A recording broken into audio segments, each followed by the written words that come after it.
निज पसंदर झीर ना सहित यही नंबर लिखिदियो।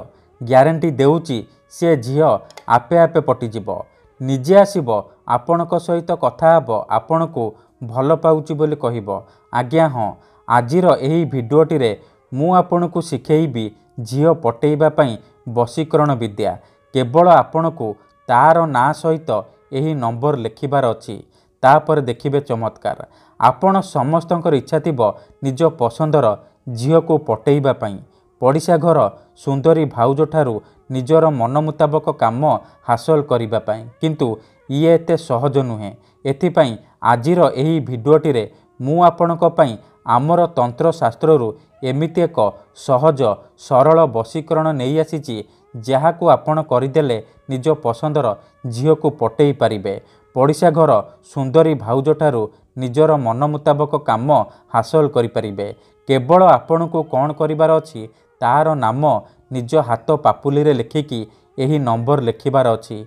तापर देखिबे चमत्कार। जेमिति आपण एपटे एही विधि को करिबे, सेपटे से झील हेउ बा विवाहिता नारी विचलित होई उठिबो, आपणक आडको आकर्षित हेबाकू लागिबो। एही वशीकरण दुनियार सबुठारु सहज किंतु महाशक्तिशाली वशीकरण। एहार प्रयोग केबे भी खाली जाएनी। तेणु मोर आपण मानकु अनुरोध कि एहाकू आपण भाबी चिंती प्रयोग करिबे। जदि आपण से झील को सत प्रेम करूचंती तेबे आपण एही वशीकरण को प्रयोग करिबे। अन्यथा मनरे कोनोसी खराब उद्देश्य किंबा कोनोसी खराब काम पई आपण एही वशीकरण को प्रयोग करिबेनी। काहेकि ना मात्र थरे जेउ झील बा नारी उपरे आपण एही वशीकरण को प्रयोग करिदेबे, सीए सेही समय ठारू आपणक आडको आकर्षित हेबाकू लागिबो, आपण को भल पाइबाकू लागिबो, आपण को छाड़ी गोटे मुहूर्त भी रही परिबनी। नमस्कार फ्रेंड्स, ओडिया फंडा चैनल को आपण मानकु स्वागत। जदि आपण झील पटेइबाकू चाहुचंती, विवाहिता नारी को पटेइबाकू चाहुचंती, तेबे तार नाम हाथ पापुली रे लिखि एही नंबर लिखि दियंतु। ग्यारंटी देउची से झील आपे आपे पटिजिब। एही वशीकरण साहाय्य रे आपण वर्ष वर्ष धरी भांगी जाइतिबा पुराणा प्रेम को मध्य फेराई आनी पारिबे। सासु नणंद दियर भाउज काहाकू भी निज बसरे करी ताठारू निजर मन मुताबक काम हासिल करि पारिबे। जेउ झील आपण को भाव देउ नथिला, अणदेखा करुथिला, किंबा जेउ झील आपण को धोखा देइची, आपणक नंबर ब्लॉक करि देइची, अन्य काहा सहित कथा हेउची, अन्य काहाकू भल पाउची, आउ आपण से झील को फेरी पाइबाकू चाहुचंती, तेबे मात्र थरे तार नाम हाथ पापुली रे लिखिकी एही नंबर लिखि दियंतु। ग्यारंटी देउची से झील जेते दूर रे थिले मध्य निजे आसीबो, आपणकर पाद तले पड़िबो, आपण को भल पाउची बोली कहिबो। तेबे एही वशीकरण करिबा अति सहज। एहाकू आपण किपरि करिबे, केमिति करिबे, एहार प्रयोग विधि कौन, मु आपण को शिखेइबी। संपूर्ण प्रयोग विधि ठीक भाबरे शिखेइबी। जानिबा पई मोर आपण मानकु अनुरोध कि आपण भिडियोटी को मूलरू शेष पर्यंत पूरा ध्यान सहित देखिबे।